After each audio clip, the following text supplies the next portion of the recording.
Good news to my supporters! You can win a succulent or gymno or maybe grafted cactus. Or just maybe astro. All you have to do is subscribe to my channel. Go to my Facebook page at Everything Nice at Mish. Hit like button. And follow my page. And send me your screenshots. Bye. Message me. Strictly follow the rules. Madami na ang sumali at baka ikaw na ang aking lucky subscriber. Once you complete my requirements, I will put your name in my list. And when we reach 1,000 subscribers, I will pick name in my list and will announce once we meet to 1K subs. So join now and win a succulent. Congrats in advance and good luck! Hello beautiful people! Welcome back at Everything Nice at Mitch, Succulent Love, at ini-invite ko po kayo na mag-like, mag-subscribe sa aking channel at pindutin ang notification bell para wala kayong ma-miss sa ating mga videos. Happy 750 plus subscriber na po sa atin. Ayan. Yay! So konting kembot na lang at baka magpamigay na tayo ng succulent. And today mag-update ako sa inyo guys. Update 15.0 dahil dapat ito ay nung nakakaraan ko pa i-upload. Kaya lang napuno po yung aking storage. Kaya late ko na to ma-upload. It's been 3 days na din since nung ginawa ko to. But anyway, eto na po iyon. I-upload na po natin. And sana po ay huwag kayong lumipat ng channel. Charis, ayan. So, ito po yung aking bago-bago pang mga succulent. So, ngayon kasi ay mayroon akong napansin. So, guys, ayan. So, ang topic natin ay bakit kailangan natin i-remove yung mga bulok na dahon. Ayan. So, syempre, marami dyan. Natural naman talaga dapat, tanggalin mo yung mga bulok na dahon. Ayan. So, bakit nga? Ayan. So, kailangan yung tanggalin yung bulok na dahon para hindi mahawa-hawa yung iba. I don't know, pero yun yung napapansin ko kapag layaan mo na may bulok na dahon, lalo na kapag naanggihan, naambunan, kailangan yung alisin po kasi madali pong mahawa yung ibang leaves nila. Yun po yung aking napapansin, na instead na dapat dalawa lang yung mabulok, dumadami patuloy. Tapos nag-etulate na sila kasi more than 1 week na walang araw. So, aaraw, mga saglit lang.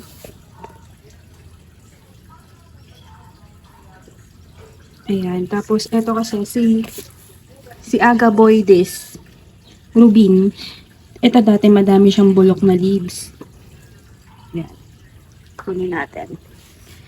Madami siyang bulok na leaves, pero nung tinanggal ko, dati hinahayaan ko lang yung mga bulok na leaves niya hanggang sa dumami ng dumami. So, parang nahahawa yata ako at kailangan ko na ding alisin. So, nung inalis ko na, nahinto na yung sumpa. Ayan. Okay na siya. Nagdidilaw yung leaves. Ayan, nagdidilaw yung leaves niya. Okay lang yan, huwag niyong tanggalin kasi kuha sila ng water. So, kahit na malamig ngayon, nagdidilaw pa rin yung leaves niya. Ewan ko din kung bakit. Tapos, pinalitan ko yung soil mix niya ng cultured soil. I mean, yung pinaka-top niya kasi dati, parang lupa. Yung pinaka-anuhan ng ugat niya. Basta yung pinaka-touch ng ugat niya. Pinalitan ko po ng, tawag dito, cultured soil kasi nga, maganda din siyang pang ugat-ugat. So, tingnan natin. Ayan. So, may nakikita akong mga new roots, yung white-white. Ayan. Nakikita niya ba? Tingnan natin.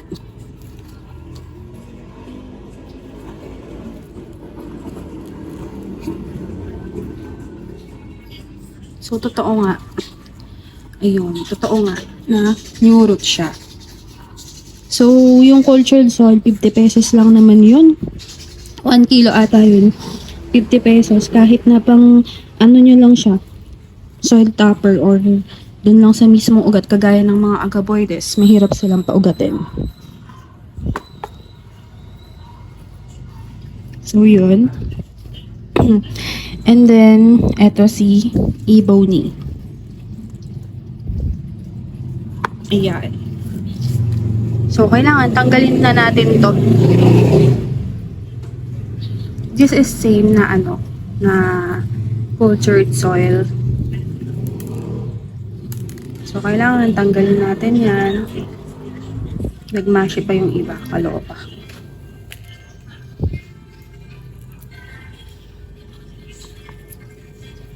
Naku, may langgam, may insekto. Nakita ko langgam at insekto. So, isawsaw natin sa ano yan. Sa DE powder. Ito na lang. Andito yung aking DE powder. Isip na langgam na to eh. Sabi ko na may problema eh. Ayan.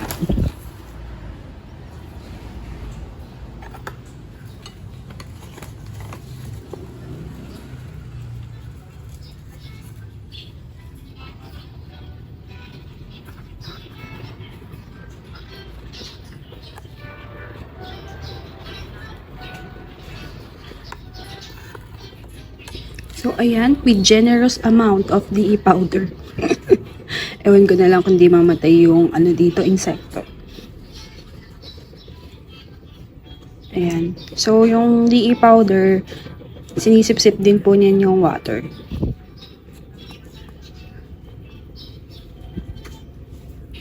Ayan. Tapos tanggalin natin yung mga pamabulok ng leaves.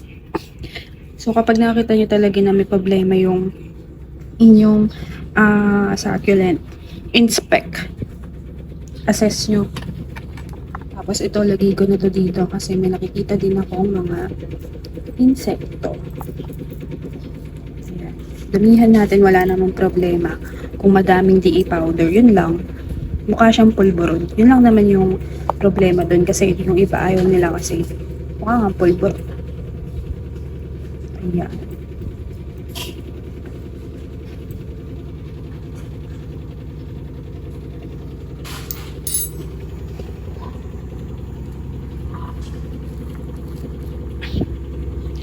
Ito, pwede natin tuyuin, pero ako, since may DE powder naman, okay na ako dito.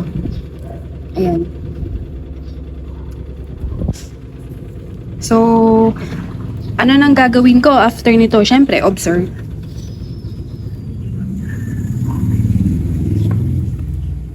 Pwede mong ihiwalay, pero ako sasama ko na. So, iniisip ko kung lalagyan ko sila ng DE powder kasi nakita ko may mga langgam. Pero ngayon lang yan. Nandito kasi sila sa side na to sa may mga pagkain. Pagkain? Ay. Tapos punta tayo doon.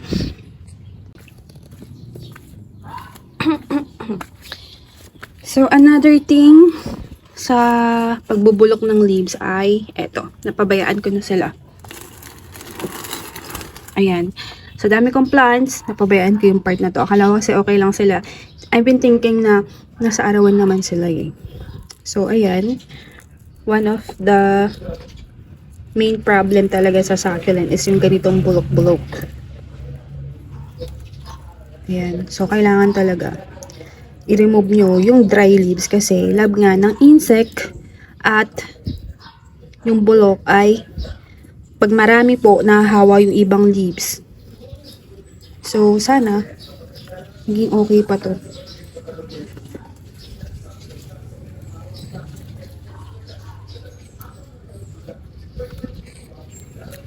So, nakakita ko ng langgam talaga. Kahit na nag-ano na ako dito. Kailan ba ako nag-ano? Tawag dito, nag-spray ng insecticide. So, patience is a virtue pa rin sa mga succulent. Lalo na kung magre-remove kayo ng leaves.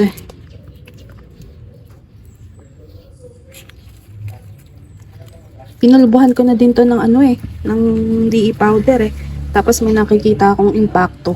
Ayan. There is a impacto. Ayan. Impacto ang tawag dyan. Charot. Ayan. So, later, ang dami namin napatay na suso kagabi. Mga 6, ay 7, ganon. So, may madadagdag pang isa. Ayan. So, sige, mamaya ko na itong gawin. Baka maboringan kayo. At lumipat kayo ng ibang channel. Charot. Ito si basta si Cel siya. Si Mademoiselle. Ganon. Ganon yung name. Ang ganda niya at napanatili niya yung pagka-stress color niya. And then this is Heights. New Heights.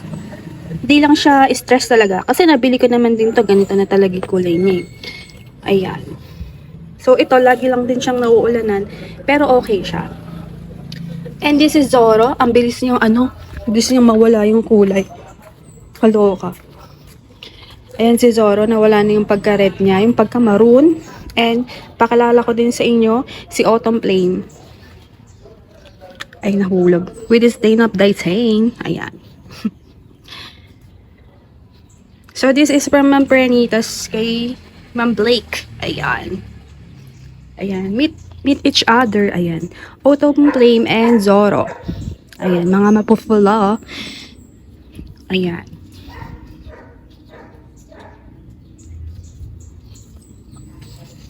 So, naitanim ko na po yung kay Ma'am Preni. Daming nahulog na ni Zoro. Pwede pa to. Healthy pa. Gawin natin dyan. Tapos, eto. Ayan. So, kalilinis lang namin dito. Nahulog na naman ang mga bulok na dahon ng kamyas. So, ayan.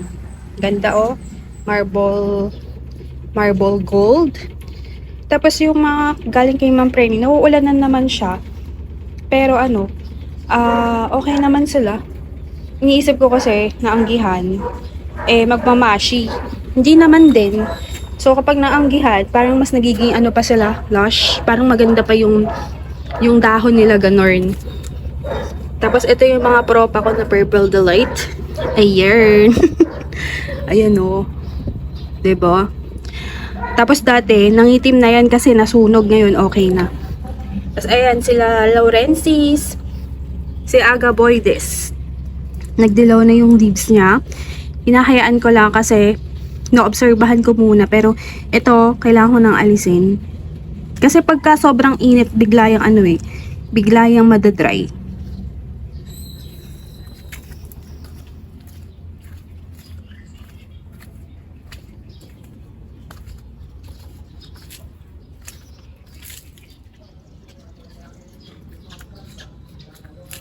So, ayan, ito din, dami ng dahon.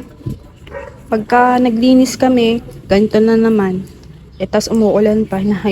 Pag umaraw na lang ulit, yun talagang tirik na tirik. Tsaka kami mag-cleaning. Ayan, so ito si TP. Lagi silang naanggihan, pero they were okay naman. Ayan, basa pa yung soil. Pero okay lang sila, Nahayaan ko na lang sila dyan. Ito, kailangan nating alisin. Asan na yung pang ko yun?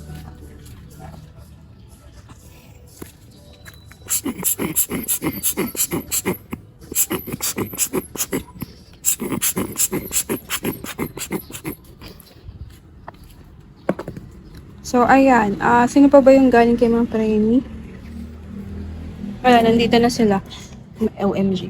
Ito si Pebbles. Ano kayong problema niya sa buhay? Ayan, hindi ko naman din matanggal kasi kapag nag-deform siya ng ganyan, yung leaves niya, ito. Ayan, yan.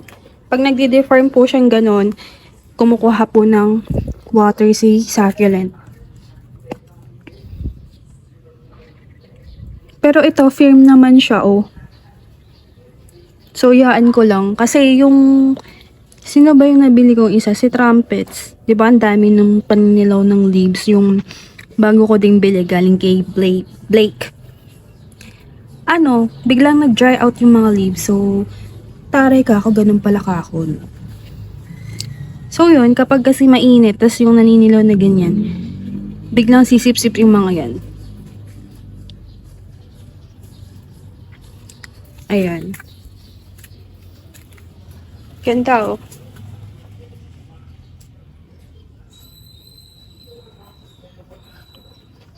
And so pinag-aaralan ko din yung mga astro, yung mga factor nila, tas may pala yan, may mga basta chismis natin sa mga susunod.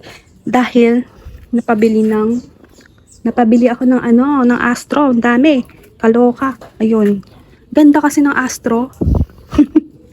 Nagpipink na si Hawaii, taray. Ba't kaya siya nagpipink na i-stress? Wala naman akong ginagawa sa kanya. Gusto niyo siguro dito, charing.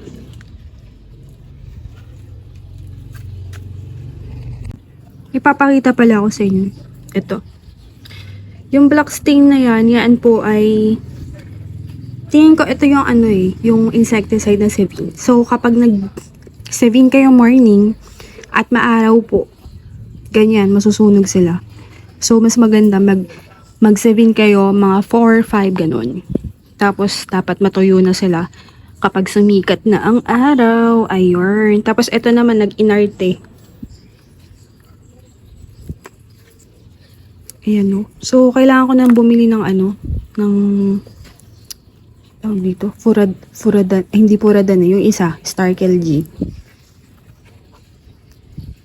Gaano kaya karami mauubos ko sa succulent ko na ito? Ayan.